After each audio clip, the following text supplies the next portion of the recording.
Привет всем с полной уверенностью в том, что Volkswagen Tiguan вас попросту достал. Он, дескать, и самый продвинутый, и самый интересный в классе. И у него самые продвинутые опции. Он самый продаваемый кроссовер в Европе, а еще он самый семейный и самый практичный. И уже настолько набил оскомину, что хочется устроить ему темную, как какому-нибудь ботанику в школе. Но тут немцы выкатили настоящего плохиша.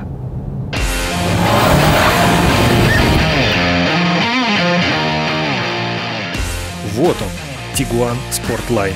И он не похож на то, что до сих пор предлагал Volkswagen. Почему Volkswagen Tiguan Sportline не такой, как все? Потому что он быстрее.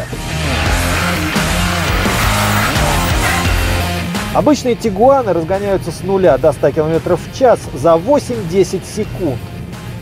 Tiguan Sportline делает это за 6,5. Какой кроссовер в этом классе за эти деньги может разгоняться с такой скоростью? Ни один.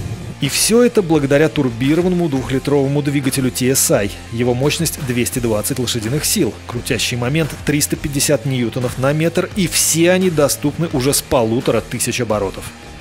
Мне очень нравится этот двигатель, он вытягивает практически с холостых оборотов. Сейчас вот в горку ползем, 1500 оборотов, сейчас уже упало даже 1200. Но можем сделать полный газ в пол, и буквально через доли секунды машина уносится вперед. Обалденное ощущение. Вот это я понимаю двигатель, вот это я понимаю тяга. Двигатель непростой, его ставили на Golf GTI. У него двойной турбонаддув, двойная система впрыска, подающая топливо непосредственно в двигатель и в впускной коллектор. Инновационная система охлаждения, электронная регулировка хода клапанов и регуляторы фаз газораспределения. Ну, конечно, не забудем коробку DSG. Кстати говоря, здесь она серии DQ500. В свое время, даже тогда, когда возникали проблемы с коробками DQ200, у этой проблем практически не было. Однако серия модернизаций затронула и эту коробку. В итоге показатель надежности стал еще лучше. Сейчас в линейке DSG коробка серии DQ500 самая безупречная. Это все, конечно, круто, но нам в России надо, чтобы было попроще, чтобы чинилось кувалдой на дороге и такой тематикой. Я поискал сведения об этом движке в интернете, и оказалось, что очень мало плохих отзывов, да и то в основном от тех, кто гробит его самостоятельно. Поэтому я пошел дальше и запросил данные у импортеров.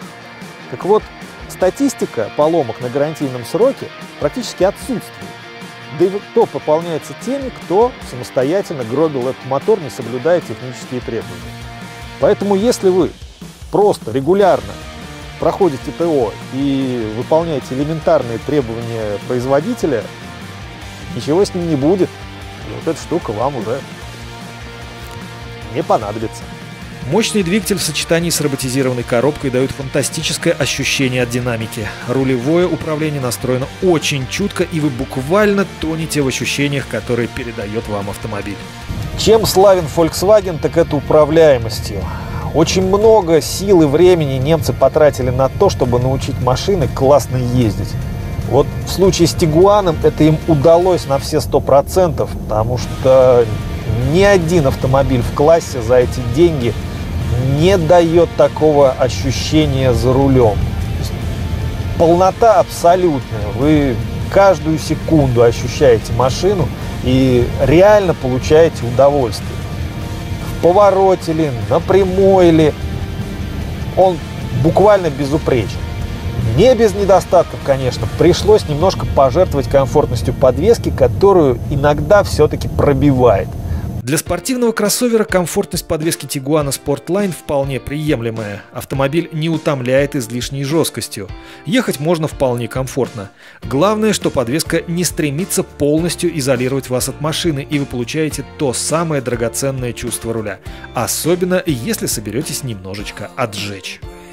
У нее включен режим работы ESP Sport, то есть система позволяет мне немножечко так вот лихачить, но она все-таки вмешивается.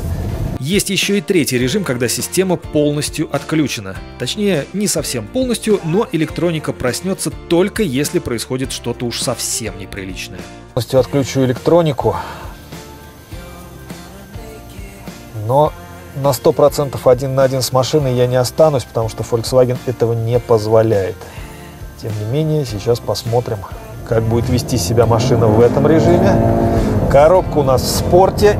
О, какие заносы! О, да, глубокие такие. О, вот сейчас вмешалась немножко ESP, да, не дает прям вот до конца-то зверствовать.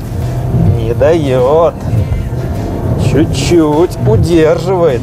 Такие игры даются Тигуану очень легко благодаря сочетанию многих факторов. Тут и полный привод, и электроника, и очень точная настройка рулевого управления. Кстати, в версии Sportline передаточное число руля изменяется в зависимости от обстоятельств. Это еще одна фишка комплектации.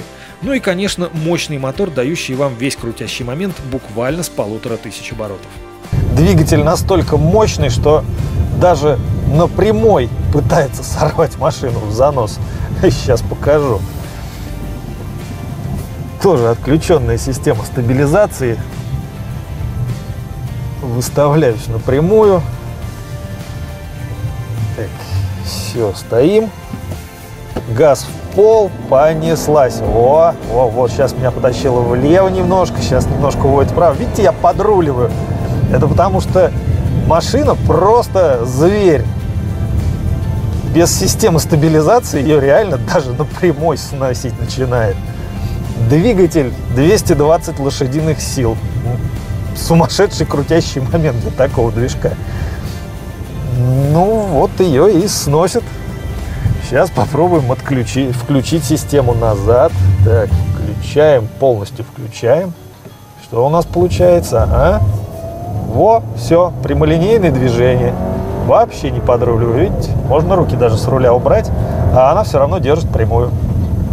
Вообще все хорошо сделано, по уму, аккуратно. Вот уплотнитель поставили, газовый упорчик не пожалели. По-человечески. Но справедливости ради, надо отметить, что этот же двигатель доступен в более дешевой версии Highline. Но между Highline и Sportline есть несколько принципиальных различий, которые могут повлиять на окончательный выбор. Tiguan Sportline, не считая расширителей арок и накладок на пороге, получил особые колесные диски Sebring 19 радиуса и спортивные бамперы с диффузорами, а также спойлер на крышке багажника. Спереди хромированная отделка решетки радиатора плавно сливается со светодиодными фарами головного света, а сзади видны две выхлопные трубы с особыми хромированными насадками. Блестящий металл подчеркнут черными глянцевыми вставками в спортивном стиле.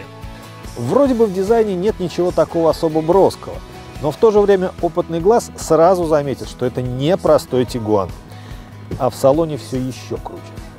Сиденье Ergo Active с функцией массажа и особой эргономической формой, особая отделка салона и, что самое главное, цифровая 12-дюймовая приборная панель Active Info Display.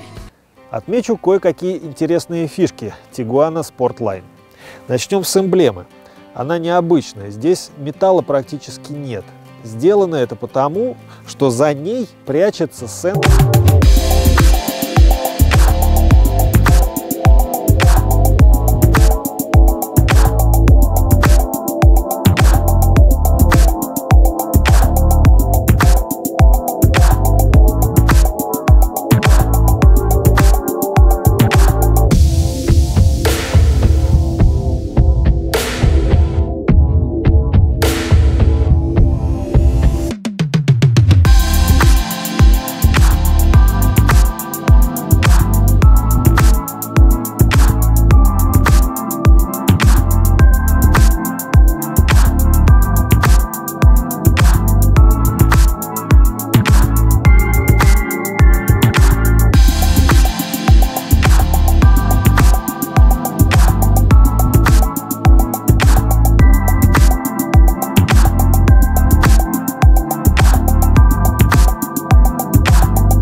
круиз-контроль, то есть там сзади у них вообще своя климатическая зона. Глянец и хром — это, конечно, круто, но не растерял ли Тигуан свои внедорожные возможности? А чего ему, собственно, терять? Полный привод как был, так и остался. Дорожный просвет 200 миллиметров. Давайте пробовать и смотреть. По идее, Тигуан должен демонстрировать неплохую проходимость. Короткая база, высокий клиренс, хорошая система полного привода и мотор с отличными характеристиками. Все 350 ньютонов на метр крутящего момента доступны практически с холостых оборотов. Для кроссовера это очень хорошо. Коротко расскажу о полном приводе 4Motion. Некоторые говорят, что на заднюю ось крутящий момент приходит только если пробуксовывают передние колеса. Это неправда. На самом деле на заднюю ось всегда приходит 5-10% крутящего момента. Всегда. То есть фактически автомобиль получается с постоянным полным приводом. На бездорожье это хорошо, потому что реакция системы быстрее, и вы увереннее себя чувствуете. Не хочу, чтобы вы заблуждались. Кто бы что ни говорил, но Тигуан – кроссовер, а не внедорожник в полном смысле этого слова. Но это очень хороший кроссовер, который бездорожья не боится. Тигуан спокойно расправляется с вывешиванием колес, а благодаря хорошей геометрии не пасует на резких перепадах высот.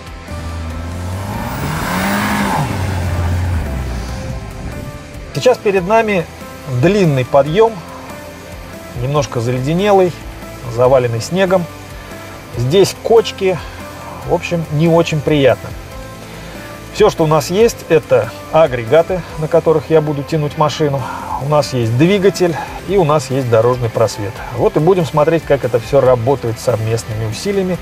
Вытащит нас это, или мы тут встанем и будем ждать, пока за нами не приедет Амарок.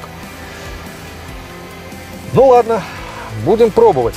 Итак, систему стабилизации отключили. Систему полного привода перевели в режим снег. Готовность номер 1. Коробка в режиме драйв. Все сигналы желто-зеленые, как и должно быть. Плюс работает дополнительная камера. Ну, поехали. Будем пробовать. Будем пробовать. Давай, поехали вперед. Тащит, буксует. Да, педаль в пол. Прожимаем, продавливаем. Вот так. Надо давать машине буксовать немножко. Вот так, прошло. И сейчас будет совсем неприятно. Глубокий снег, резкий перепад высоты. Ой, ой, и опять тут еще с креном, господи. Но все проходим. Проходим все, не моргнув глазом. Вот что значит правильный полный привод. Вот это я люблю. Еще одно достоинство полного привода Тигуана – стойкость к нагрузкам. Муфту Haldex, похоже, не заставишь перегреться. Машина прет по снегу, интенсивно буксует, но полный привод держится и не выдает сообщения о перегреве. Это важно, ведь вы же не хотите в ответственный момент остаться только с двумя ведущими колесами. И знаете, что я хочу заметить? У многих кроссоверов, не буду называть каких, полный привод настоящее барахло, потому что при первой же серьезной нагрузке он перегревается, а здесь он не перегревается. Вот что хотите, мы уже буксовали, мы его вывешивали, мы ездили по кочкам, по глубокому снегу, рыли все что угодно. Никаких проблем, все работает. Не могу сказать, что люблю Тигуан, но он мне нравится. Симпатичный, удобный, с хорошими движками, масса опций, проходимость. Все это у него есть. Недостатки тоже имеются. Салон скучен, как жизнь в Германии, дизайн крайне консервативный. За моторами и турбинами надо присматривать и, следовательно, не скупиться на хорошее масло. Но, как практика показывает, это не останавливает покупателей, и Тигуан уверенно входит в двадцатку самых покупаемых автомобилей в стране и наступает на пятки даже привычным японским конкурентам. Но все же один вопрос остается. Главный вопрос в том, стоит ли покупать именно спортлайн, а не ограничиться более дешевым хайлайном. Разница как-никак 110 тысяч рублей.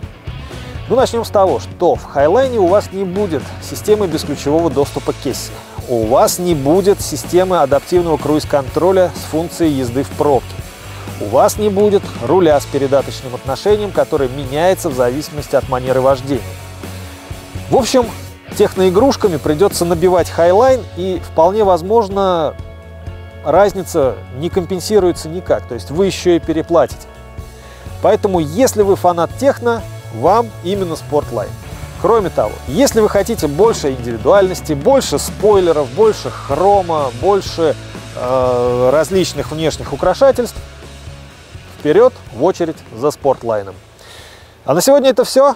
Пока!